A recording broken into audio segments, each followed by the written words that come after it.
जय जोहार संगवारी हो। मैं कुसुम प्रजापति। हमार यूट्यूब चैनल SS म्यूजिक लहरिया वीडियो वर्ल्ड ला लाइक शेयर और कमेंट करे बर झन भुलाओ।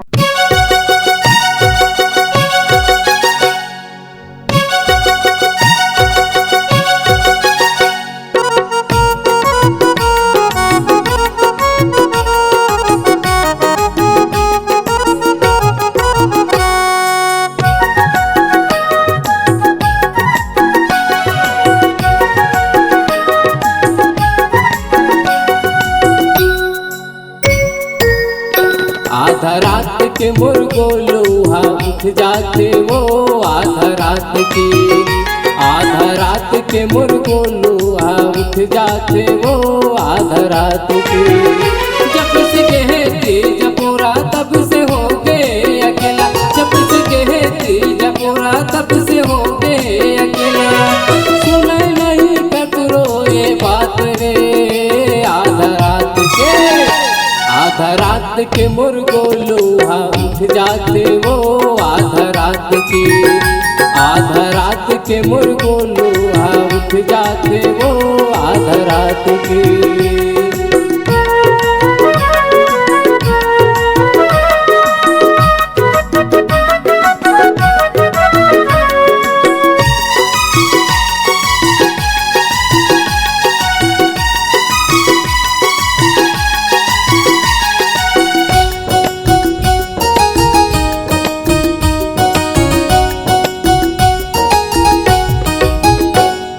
पहली तो ये बने खेल खाए कूदे, खेल कूद के हर संगी चन के निंदिया सूदे।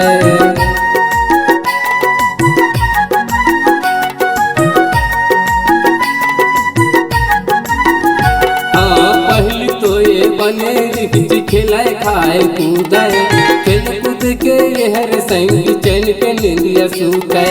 खेल कूद के हर संगी चन के निंदिया सूदे। जब से कहते जपोरा तब से हो गए अकेला, जब से कहते जपोरा तब से हो गए अकेला। सुने नहीं कतरो ये बात रे आधा रात के मुर्गो लोहा उठ जाते वो आधा रात के मुर्गो लोहा उठ जाते वो आधा रात के।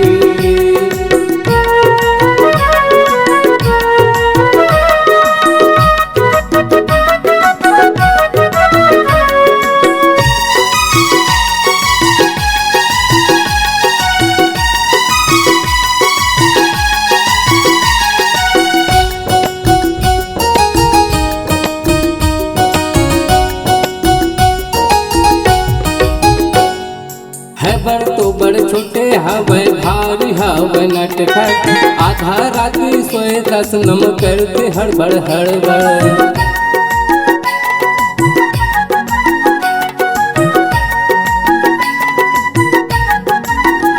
हाँ बड़ तो बड़ छोटे हवे भारी हवे नटखट, आधा रात सोए दस नम करते हड़बड़ हड़बड़।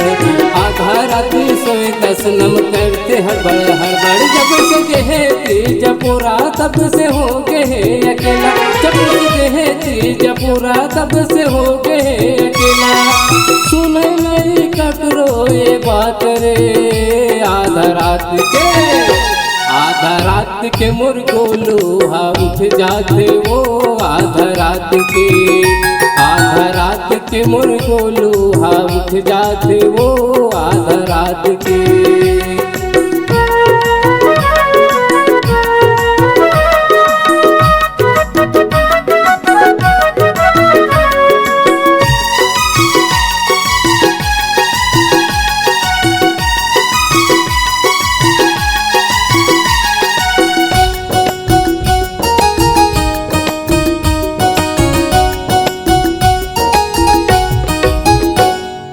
अगर आनंद कसम हो गुजारा चलावत हाथ में, रह गई मोला सुर का हाथ मन नहीं लागे काम में।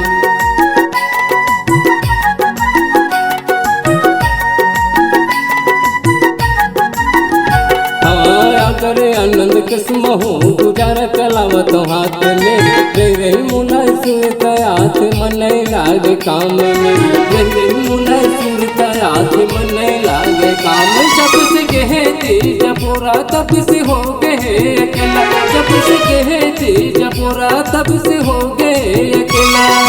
सुने नहीं कतरो ये बात रे, आधा रात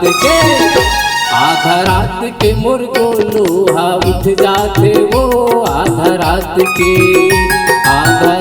के मुर्गो लोहा उठ जाते वो, आधा रात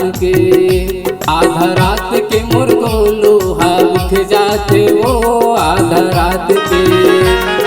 रात के मुर्गो लोहा उठ जाते वो, आधा